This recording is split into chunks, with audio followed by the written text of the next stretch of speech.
Hello friends, welcome to BHP knowledge. And ఇక్కడ చూడండి, Jesus and Mary college, university of Delhi కింద ఈ college అనేది పనిచేస్తుందన్నమాట. అంటే ఇది ఒక సెంట్రల్ గవర్నమెంట్ కాలేజ్ లెక్కనే మీరు భావించాల్సి ఉంటుంది. అండ్ ఇది చాణక్యపురి, న్యూ ఢిల్లీలో ఉంటుందన్నమాట. ఇందులో మనకి నాన్ టీచింగ్ జాబ్స్కి నోటిఫికేషన్ అనేది వచ్చింది. ఇందులో లైబ్రరీ కానివ్వండి, అండ్ మీకు సెక్షన్ ఆఫీసర్ కానివ్వండి, ఇంకా చాలా రకాల జాబ్స్ అనేవి ఉన్నాయి. ఈ ఎంప్లాయీ ఏదైతే ఈ జాబ్స్ ఉన్నాయో ఇవన్నీ కూడా సెంట్రల్ గవర్నమెంట్ పర్మనెంట్ జాబ్స్ అనమాట.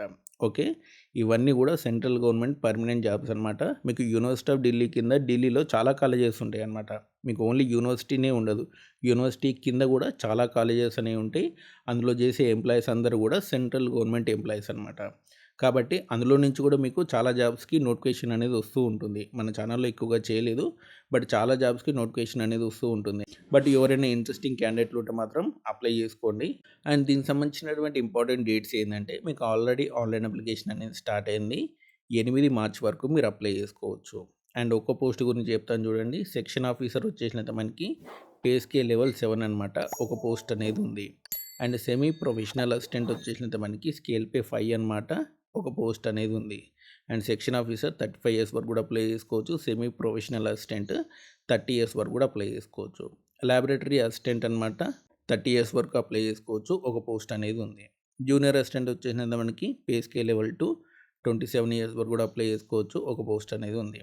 డ్రైవర్ వచ్చేసినంత మనకి పే స్కేల్ లెవెల్ 2, 35 ఇయర్స్ వరకు కూడా అప్లై చేసుకోవచ్చు. ఒక పోస్ట్ అనేది ఉంది. ఎంటీఎస్ వచ్చేసినంత మనకి పే స్కేల్ లెవెల్ 1, 30 ఇయర్స్ వరకు కూడా అప్లై చేసుకోవచ్చు. ఓపెన్లో ఒకటి ఉంది. అండ్ లైబ్రరీ అటెండెంట్ అనమాట, 30 ఇయర్స్ వరకు కూడా అప్లై చేసుకోవచ్చు. 3 పోస్టులు అనేవి ఉన్నాయి. ఎంటీఎస్ వచ్చేసినంత మనకి 30 ఇయర్స్ వరకు కూడా అప్లై చేసుకోవచ్చు. ఒక పోస్ట్ అనేది ఉంది. సో ఇవన్నమాట పోస్ట్ వివరాలు, ఏజ్ లిమిట్, క్వాలిఫికేషన్స్ కూడా చెప్తాను చూడండి. అండ్ ఇక్కడ చూడండి, సెక్షన్ ఆఫీసర్ క్వాలిఫికేషన్ మీకు డిగ్రీ ఉంటే సరిపోతుంది అనమాట. ఓకేనా, మీరు డిగ్రీ ఉంటే ఈ సెక్షన్ ఆఫీసర్కి అప్లై చేసుకోవచ్చు.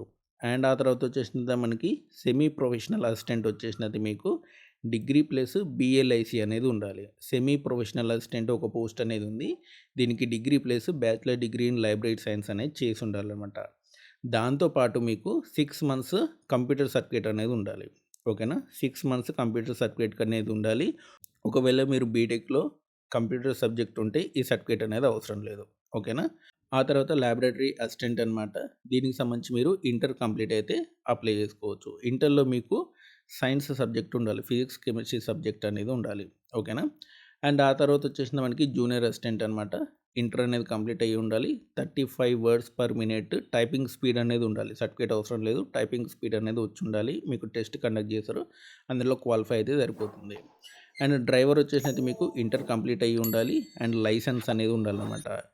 లైట్ మోటార్ వెహికల్ లైసెన్స్ అనేది ఉండాలి. అండ్ 3 ఇయర్స్ ఎక్స్పీరియన్స్ అనేది కూడా ఉండాలన్నమాట. ఓకే, అండ్ ఆ తర్వాత వచ్చేసింది మనకి ఎంటీఎస్ ల్యాబొరేటరీ అటెండెంట్ వచ్చేసినది మీకు 10th క్వాలిఫై అయితే సరిపోతుంది. అండ్ లైబ్రరీ అటెండెంట్ వచ్చేసినట్టే మీకు 10th plus certificate in library science అనేది చేసి ఉండాలన్నమాట. ఓకే, ఇందులో 3 పోస్టులు అనేవి ఉన్నాయి. మీరు 10th plus certificate in library science అనేది చేసి ఉండాలి. ఆ తర్వాత మల్టీ టాస్కింగ్ ఆఫీసర్ వచ్చేసినట్టే స్పోర్ట్స్ అటెండెంట్, ఇది కూడా 10th అనేది కంప్లీట్ చేసి ఉండాలి.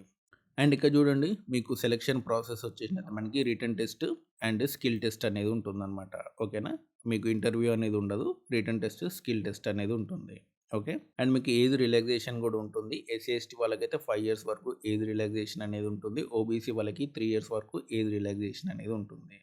అండ్ ఇక్కడ చూడండి, ఎస్సీ ఎస్టీ వాళ్ళకైతే ఎటువంటి ఫీ అనేది పే చేయాల్సిన అవసరం లేదు. And OBC EWS and OC క్యాండిడేట్లు అయితే ఇంకో ఇక్కడ చూడండి, పేమెంట్ అనేది ఓసీ వాళ్ళకి 500, ఓబీసీ వాళ్ళకి 300 అండ్ ఈడబ్ల్యూఎస్ వాళ్ళకి 300 అనేది పే చేయాల్సి ఉంటుంది. అండ్ దీనికి సంబంధించినటువంటి ఎగ్జామినేషన్ ప్రాసెస్ యొక్క డీటెయిల్స్ కూడా మీకు నోటిఫికేషన్లో క్లియర్గా మెన్షన్ చేశారు. దానికి సంబంధించి లింక్ అనేది మీకు డిస్క్రిప్షన్లో ఇస్తాను, చూసుకోండి. నోటిఫికేషన్ లింక్, అప్లికేషన్ లింక్, ఈ రెండింటికి కూడా మీకు డిస్క్రిప్షన్లో ఇస్తాను, చూసుకోండి. ఇలాంటి వీడియోస్ కోసం మన ఛానల్ తప్పకుండా సబ్స్క్రైబ్ చేయండి, వీడియోని లైక్ చేయండి, షేర్ చేయండి. Thanks for watching.